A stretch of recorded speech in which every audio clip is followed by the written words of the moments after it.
When we looked at the recruiting calendar and we looked at when the dead period was going to end, and we saw that a lot of official visits were being lined up in June, remember what we thought on the show, and it's been validated, was there was going to be a wave of official visits in June, and then we thought the commitment wave would come in July and August. Well, here we are in July, and sure enough, we got one of those good old-fashioned commitment waves on our hands. Just today alone, several big-time commitments. Earlier today, in the last few hours, Jeremiah Alexander, five-star linebacker out of Alabaster. Beautiful Alabaster, Alabama, the house that they say Tim Watts built. Well, he committed to Alabama, not Tim Watts. That's JUCO at best. But Jeremiah Alexander does commit to Alabama. He decommitted a little while ago.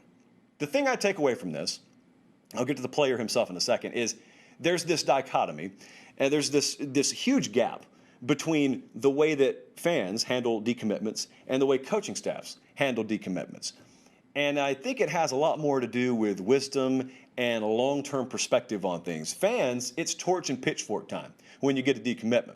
Alexander was committed to Bama. He decommitted. Carl Scott, I think, was his lead recruiter at the time. Now, Freddie Roach took over his recruitment, and you got to hat tip Freddie Roach for this thing and the entire Alabama staff because they stayed on him, didn't pressure him. They understand the long game. They play it there every year.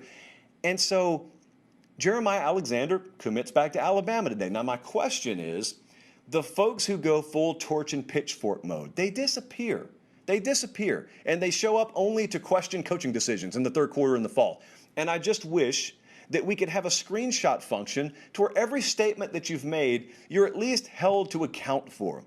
Not on Twitter, but maybe on a message board, let's say. Because there was a lot of it. I remember there was a lot of it. And so he recommits to Alabama, physically very advanced. He plays at Thompson High School. Mark Freeman's got a team there right now that has multiple five-star kids, both from this class and the next class. And they got it's a really good program there at Thompson. They've been pumping them out for a long time. But I would expect Jeremiah Alexander, along with Ty Simpson, the quarterback they already have committed at Alabama, those are two guys that can kind of alpha their class. You always have those sort of leaders amongst highly rated kids.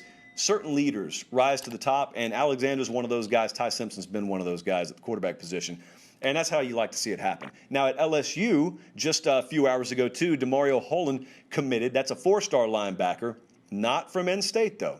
So I want you to think about this. D.R. Phillips is a high school down in the Orlando area, and that's where this young man currently attends. I think he transferred there recently. This is a four-star linebacker. He's probably going to play eventually at around 225. He's got all the characteristics LSU wants at the linebacker position, but Blake Baker was the lead recruiter here. Most of you don't know that name. That's a former assistant at Miami. He is now the linebackers coach at LSU, and this one stung a little bit. If you're a Miami Hurricane fan, they were none too pleased at the fact that they felt Baker whiffed his fair share in his time in Coral Gables, goes to Baton Rouge, and all of a sudden he's just reaching into Florida, plucking kids out. And if you didn't already know it, Blake Baker himself let you know on Twitter a little while ago. He had that one teed up. He had it ready to go. Like I said, I'm not mad at him because I would have done the same thing or worse. LSU with 13 commitments right now. That's the number 4 class in the country. Average player rating 93.38. That is among the very best in America. LSU, what's most impressive right now for the Tigers is you would think, if you don't pay attention to recruiting, that all this off-the-field noise and the disaster that was 2020, you would think, oh, that must be a snowball of fiery damnation for their recruiting, right? Nope, not at all. They keep rolling along. I don't know how it all ends, but I'll tell you, there's a lot of skill in quieting and easing those concerns when you get into the living room and when you get on Zoom or Skype with a kid and you convince him and mom and dad and coaches and mentors and whatnot, this is the place for you. Because, like I said, that's not an in-state kid. They're competing nationally for guys, and they're winning their fair share. Oregon is as impressive a recruiting machine right now, all things considered, as any program in America this side of maybe like Tuscaloosa or Columbus.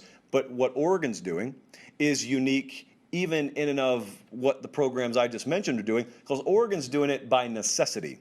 You know, Alabama, they don't have to recruit nationally. They choose to. Ohio State's kind of the same. Oregon doesn't have that luxury. They have to recruit nationally. They know it. So what did they do this past week? Since we last spoke, all Oregon did was march right into Humble, Texas, home of Kenny Kirchhoffer. If you know, you know. And they took a 5-star offensive tackle by the name of Kevin Banks out of there. And I remember not too long ago being told and reading from several different sources that Texas felt really good about where they were. I saw Mike Roach over on Horns 24/7 talking about this the other day. Texas felt really good about where they were, which is why you can understand my surprise when I see Mr. Banks commit to Oregon. That in and of itself is big. A 5-star in-state Texas product all the local schools want. He chooses to take his talents to the Pacific Northwest.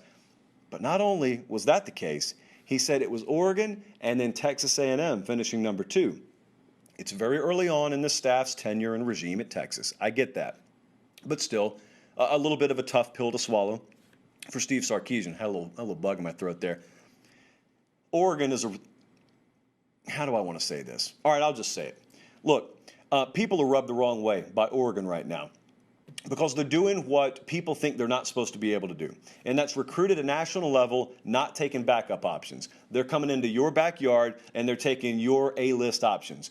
Oregon is a threat anywhere they show up in America right now. Any high school, any state they walk into, they're a threat. They've got a brand that sells across the country.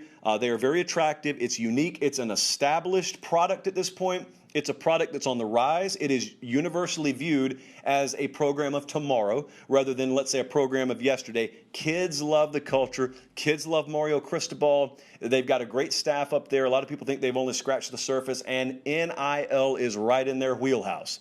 And so this is one of, probably not the last time, that we're going to see a kid of this caliber choose to leave a geographical region of the country you normally don't see kids leave, and he's going to do it. And he's going to go all the way to Eugene, Oregon to play his college football. So that was a really big deal. Oregon, I think, top 10. I think they're number 9 right now in the overall team rankings. So keep an eye on the Ducks. They're not done. There was a big running back on, I think this was around July 4th. Nicholas Singleton was from Reading, PA, so he's an in-state kid, 4-star running back. He commits to Penn State. This is, as I said, Penn State's 6th verbal commitment this month.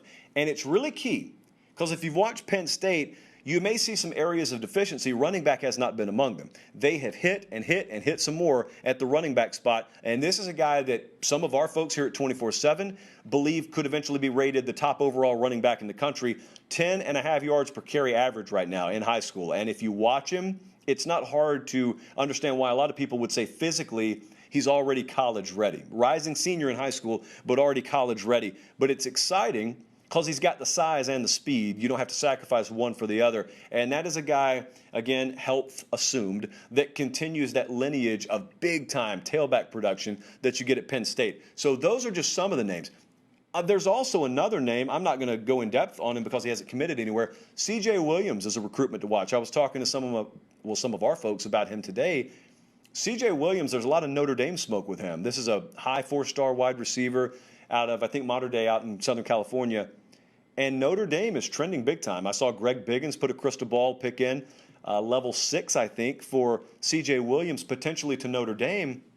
And Notre Dame is number 3 in the country as of this moment. When we made the graphic, I told our folks down in Fort Lauderdale, let's wait as late as possible to make this graphic for tonight. Why?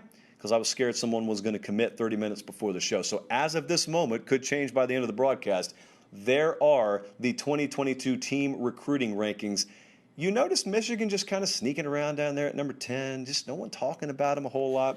But we'll see. There's a lot, obviously, still to unfold here. But I also, it's not going to happen this cycle, but in future cycles, one of the things I have told you I'm going to track is how many kids push their announcement deeper in the cycle. It used to be the trend. Now it's the current trend to get as much of your class locked up in the summer as you can. And I wonder, because it would benefit you in the long run to grow your social media followings, which benefits you in the NIL game, I wonder how many kids are going to push their commitment dates back further and further to maximize the exposure, maximize the impressions, maximize the headline push, maximize the follower count. That makes you squirm if you are of a certain age or a certain mentality, let's just say, and I understand it, but I do think that may be a reality. Not this cycle, but in coming cycles. The end for recruiting today.